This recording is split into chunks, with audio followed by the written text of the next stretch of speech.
Alhamdulillahilladzi 'ala wa an'am wa hadana bil Qur'ani allati hiya aqwam. Qala Allah ta'ala wal 'ashr innal insana lafi khusr. Asyhadu an la ilaha illallah wahdahu la syarika lah wa asyhadu anna sayyidana Muhammadan 'abduhu wa rasuluh. Allahumma shalli wa sallim 'ala sayyidina Muhammadin al-fatih lima ughliqa wal khatimi lima sabaqa nasiril haqqi bil haqq wal hadi ila siratikal mustaqim wa 'ala alihi haqqa qadrihi wa miqdarihi al-'azim. Amma ba'd. Fa ya 'ibadallah ittaqullah usikum wa iyaya bittaqwallahi wa ta'atihi faqad faza al-muttaqun. Wa tazawwadu fa inna khayra zadi at-taqwa wattaqullaha ya ulil albab la'allakum tuflihun. Sidang jemaah yang dirahmati Allah Subhanahu wa ta'ala sekalian, mari kita bersama-sama meningkatkan ketakwaan kepada Allah Subhanahu wa ta'ala dengan merasa penyesalan terhadap setiap pemberiannya, terutama nikmat mencapai tahun 2015. Semoga kedatangan tahun baru ini amal kita lebih meningkat dan nilai takwa terus bersemangat. Semoga setiap amal kebaikan yang kita lakukan mendapat ganjaran yang setimpal di dunia, lebih-lebih lagi di negeri akhirat. Mimbar hari ini akan membicarakan khutbah yang bertajuk Qudwah dalam membina cita-cita, yakni bersempena menyambut Maulid Rasul sallallahu alaihi wasallam dan tahun baru 2015 Masih. Sidang jemaah yang dirahmati Allah Subhanahu wa ta'ala sekalian, alhamdulillah kita masih lagi diberi peluang oleh Allah Subhanahu wa ta'ala untuk sampai ke tahun baru. Bahkan lebih bertuah lagi apabila tahun 2015 ini kita juga bakal menerima kedatangan 12 Rabiul Awal 1436 Hijrah. Inilah tarikh penting yang sentiasa diingati oleh setiap umat Islam yang benar-benar citrakan insan beragung Rasulullah sallallahu alaihi wasallam. Sewajarnya isilah sambutan tahun baru ini dengan memperbanyakkan berselawat ke atas Nabi Muhammad sallallahu alaihi wasallam, di samping bertekad untuk melaksanakan sunnah yang ditinggalkan oleh baginda Nabi Muhammad sallallahu alaihi wasallam. Sahabat tahun kita menyambut Maulid Rasul dengan berbagai program pengisian yang bermanfaat sebagaimana yang dianjurkan oleh JAKIM dan agensi-agensi lain, sama ada berbentuk ceramah, forum, diskusi ilmiah dan sebagainya. Penganjuran program-program ini adalah bertujuan untuk memperingati junjungan besar Nabi Muhammad sallallahu alaihi wasallam, mengenang dan memenuhi jasa dan pengorbanan baginda, serta memupuk rasa cinta yang mendalam terhadap kekasih Allah Subhanahu wa ta'ala. Sidang jemaah yang dirahmati Allah Subhanahu wa ta'ala sekalian, setiap kali tahun baru kita sering membicarakan tentang cita-cita dan juga keazaman. Cita-cita yang dibina untuk perjalanan sepanjang tahun yang akan ditempuhi. Marilah kita sama-sama bermuhasabah kembali. Adakah cita-cita dan azam tahun sebelumnya telah terlaksana, atau cita-cita dibina sekadar menurut budaya dan adat semata-mata? Apabila datangnya tahun baru, cita-cita perlu tersedia. Persepsi ini perlu diperbetul. Cita-cita bukan sekadar di awal tahun, tetapi perlu sentiasa dibajai dan disuguhi dengan nilai-nilai Islam. Untuk itu kita masih tidak terlambat untuk menjadikan Nabi Muhammad sallallahu alaihi wasallam sebagai qudwah contoh terbaik dalam membina cita-cita. Qudwah inilah penting sekali bagi kita untuk membina cita-cita sebagai menyemai rasa dan sifat yang menunjukkan pribadi mulia, lantas dapat membentuk masyarakat yang hebat tamadunnya.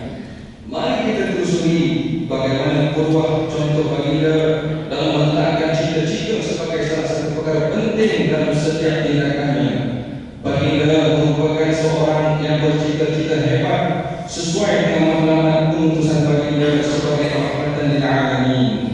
Cita-cita dan keazaman juga tidak akan berjaya tanpa niat dan keikhlasan kerana Allah Subhanahu wa taala. Berapa ramai antara kita yang gagal dalam mencapai cita-cita lantaran gagal dalam meletakkan niat kerana Allah, dan berapa ramai pula yang berjaya tetapi nilai barakah tiada dalam dalam cita-cita. Biarlah cita-cita dan impian ikhlas kerana Allah, walaupun cita-cita itu sekadar untuk memenuhi impian pribadi. Hebatnya puasa niat jika tidak masukkan bagian mewujudkan pernikahan. Menurut hadis yang diriwayatkan oleh Imam Bukhari dari Umar bin Khattab radhiyallahu anhu, innamal a'malu binniyat wa innamal likulli imrin ma nawa. Faman kana hijratuhu ila Allah wa rasulihi fa hijratuhu ila Allah wa rasulihi, wa man kana hijratuhu lidunya yusibuha aw imra'atin yankihuha fa hijratuhu ila ma hajara ilaihi. Yang bermaksud, sesungguhnya setiap perbuatan tergantung pada niatnya, dan sesungguhnya setiap orang akan dibalas berdasarkan apa yang diniatkan. Sesiapa yang hijrahnya kerana ingin mendapatkan keredaan Allah dan Rasulnya, maka hijrahnya kepada keredaan Allah dan Rasulnya. Dan siapa yang hijrahnya kerana menginginkan kehidupan yang layak dunia atau kerana wanita yang ingin dinikahinya, maka hijrahnya akan bernilai sebagaimana yang dia niatkan. Sidang jemaah yang dirahmati Allah Subhanahu wa taala sekalian, seterusnya cita-cita perlu dikemaskan dengan cara yang jelas. Mimbar hari ini mengajak sidang jemaah sekalian merenung kembali peristiwa hijrah pertama dalam sejarah Islam, yaitu hijrah ke Habsyah. Walaupun baginda Rasul tidak terlibat bersama, namun baginda telah menjelaskan maklumat perhijrahan ini kepada orang di sekeliling baginda. Ja'far bin Abi Thalib telah dipilih sebagai orang yang selayaknya mengetuai agenda besar ini. Kesannya, Islam diterima oleh Raja Najasyi yang bukan Islam. Walaupun dalam masa yang sama, Abu Jahal memutuskan wakil bersama hadiah yang lumayan semata-mata untuk memfitnah rombongan Ja'far dan mengakui Raja Najasyi. Namun, apabila Raja Najasyi melihat jelasnya matlamat Islam dan cinta dan kedamaian, ditambah pula dengan akhlak yang ditunjukkan oleh Ja'far dan rombongannya, Raja Najasyi memberikan perlindungan politik kepada mereka. Kejayaan ini telah dicapai bukanlah semudah yang disangka. Di samping itu, umat Islam perlu menjadikan Al-Quran dan As-Sunnah sebagai landasan dalam membina cita-cita. Perkara yang dijadikan sebagai cita-cita perlu halal dan pelaksanaan juga mestilah halal. Ingatlah, tiada matlamat dalam dunia ini boleh menghalalkan cara. Tidak mungkin kita mendapat kebaikan jika cara yang kita gunakan berlandaskan kemungkaran. Ramai antara kita yang telah tertipu. Ramai antara kita yang telah terpedaya, tertipu oleh cita-cita dan impiannya sendiri, hinggakan ada yang sanggup berdusta, menipu dan mencipta kepalsuan hanya semata-mata ingin mengejar impian. Perkara ini kadang-kadang menjadi konflik dalam diri seseorang. Sedarlah, jalan ke syurga itu penuh dengan ranjau yang berliku, sedangkan jalan ke neraka dihujani dengan kilauan permata. Tanpa keimanan dan ketakwaan yang kuat, seseorang akan mudah goyah dan sanggup berbuat apa sahaja demi mencapai cita-cita. Sebagai motivasi untuk diri kita yang lemah, mari kita sama-sama hayati firman Allah Subhanahu wa taala dalam surah Al-Anfal ayat 29. Ya ayyuhalladzina amanu in tattaqullaha yaj'al lakum furqana wa yukaffir 'ankum sayyi'atikum wa yaghfir lakum wallahu dzul fadlil 'azim. Yang berarti, wahai orang-orang yang beriman, jika kamu bertakwa kepada Allah, nescaya Dia menghadirkan bagi kamu yaitu petunjuk yang membezakan antara yang benar dan juga yang salah, dan menghapuskan kesalahan-kesalahan kamu serta mengampunkan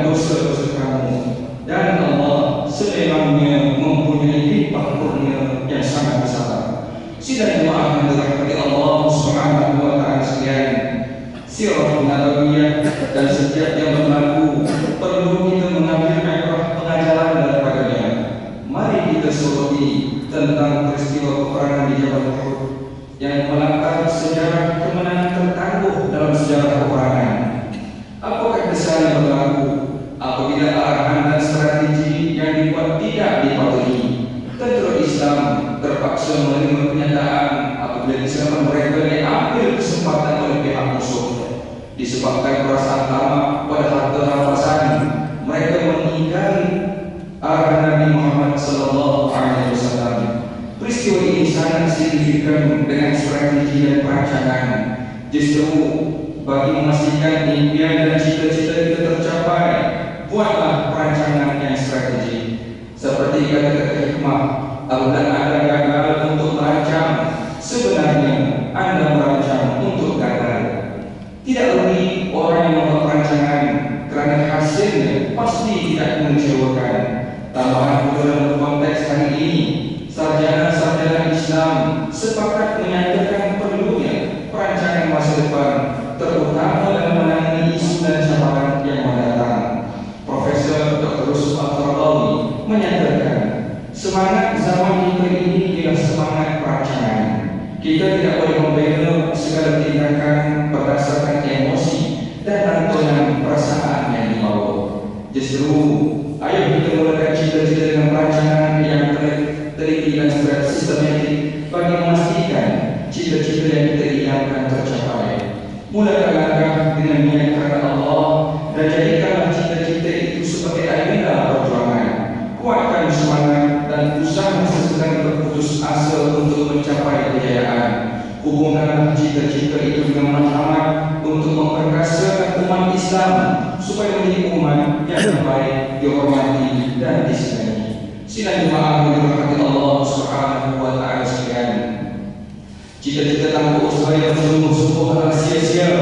Masih ingatkah kita tentang peristiwa bom kecil yang membantu Nabi Allah Ibrahim ketika dibakar oleh Raja Namrud? Secara berarti akal, tindakan bom ini adalah sia-sia. Namun kumpulan bom ini tetap bersemangat memberi komitmen yang bersungguh-sungguh dalam menjadikan matlamat untuk memadamkan api yang membakar tubuh Nabi Allah Ibrahim alaihissalam. Jadi bagaimana menurut kita sebagai manusia, adakah kita telah berusaha bersungguh-sungguh dalam setiap tindakan, atau ia sekadar melepaskan batu di tangga?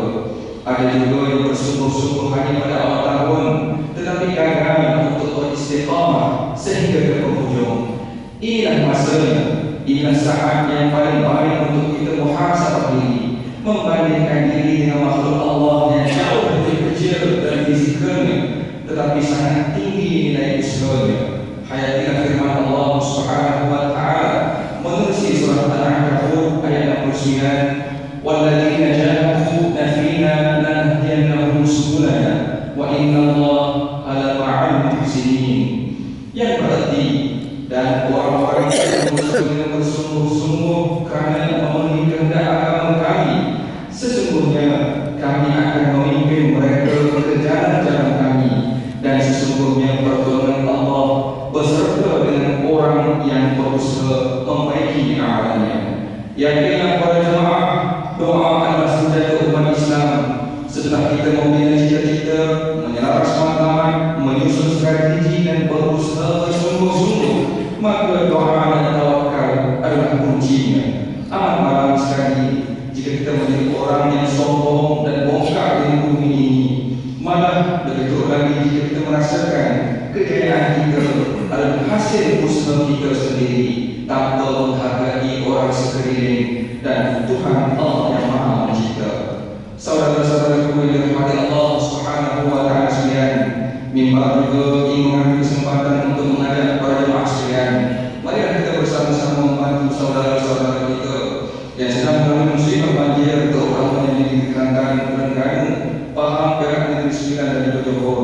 Ulurkanlah sumbangan, sama ada dengan wang ringgit atau barang-barang keperluan mereka, di samping memanjatkan doa kepada Allah Subhanahu wa taala, memohon agar mereka dikurniakan dengan kesehatan yang baik, ketabahan hati, keselamatan, dan dijauhi dari wabak penyakit. Semoga Allah Subhanahu wa taala memberikan kembali negeri tersebut dari musibah ini. Allahumma musta'an. Sidang jemaah yang dirahmati Allah Subhanahu wa taala sekalian, kesimpulan yang dapat kita ambil dari khutbah pada hari ini yang pertama, Rasulullah sallallahu alaihi wasallam merupakan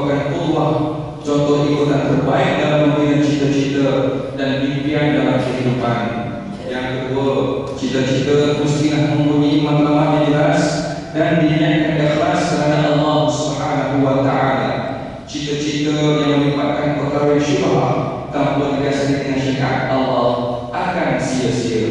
Yang ketiga, usaha dan komitmen seseorang adalah lebih tinggi nilainya di sisi Allah Subhanahu wa taala. Berdoalah agar Allah memberikan kemudahan kepada kita. Firman Allah Subhanahu wa taala dalam surah Al-Qasas ayat 60, A'udzu billahi minasyaitonir rajim.